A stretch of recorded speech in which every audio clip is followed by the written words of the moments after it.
एक ऐसी प्यार की कहानी है जो कि आधुनिक समय की है। एक लड़की जिसका नाम था श्रेया और एक लड़का जिसका नाम था अभिषेक।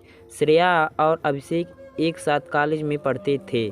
श्रेया बहुत खुशनुमा लड़की थी। वह हमेशा मुस्कुराती रहती थी और दुनिया की हर चीज़ में खुशी ढूंढती रहती थी।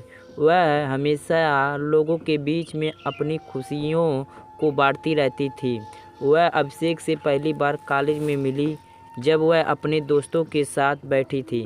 अभिषेक बहुत खामोश लड़का था। वह हमेशा अकेला रहना पसंद करता था और अपनी किताबों के बीच अपने आप में खो जाता था। श्रेया ने उसे कुछ देर से ही देखा था और वह उसकी संतुष्टि बढ़ाने के लिए अपनी खुशी को बांटने चली गई। उन्होंने अभिषेक से बात की और दोनों ने एक दूसरे से ज़्यादा बात नहीं की। कुछ दिनों बाद श्रेया और अभिषेक की एक दूसरे से दोस्ती हो गई। वे एक दूसरे को अच्छी तरह से समझने लगे थे और दोनों के बीच एक अलग ही बॉन्ड बन गया था। धीरे धीरे श्रेया और अभिषेक एक दूसरे में खोई जा रही थी। दोनों के बीच में दोस्ती से ज़्यादा कुछ था और वे एक दूसरे के बिना रहने की सोच से घबराहट महसूस करने लगे थे। फिर एक दिन अभिषेक ने श्रेया को अपने दिल की बात बताई। वह उससे प्यार करता था और उसे अपनी ज़िंदगी में शामिल करना चाहता था।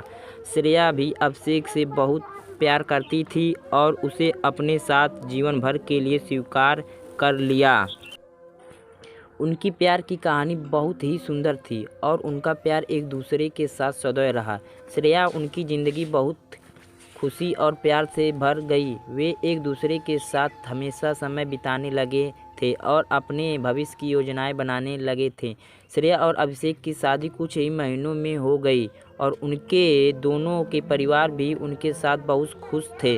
वे एक दूसरे के साथ अपनी ज़िंदगी के हर पल को साझा करते थे और एक दूसरे के साथ बहुत प्यार और सम्मान से रहते थे। श्रेया और अभिषेक की प्यार की कहानी उनके जीवन में एक महत्वपूर्ण भूमिका निभाती है। यह दुनिया में प्यार और सम्मान का महत्व दर्शाती है और हमें याद दिलाती है कि अगर हम प्रेम से जीवन बिताएं तो हमेशा खुश रहेंगे।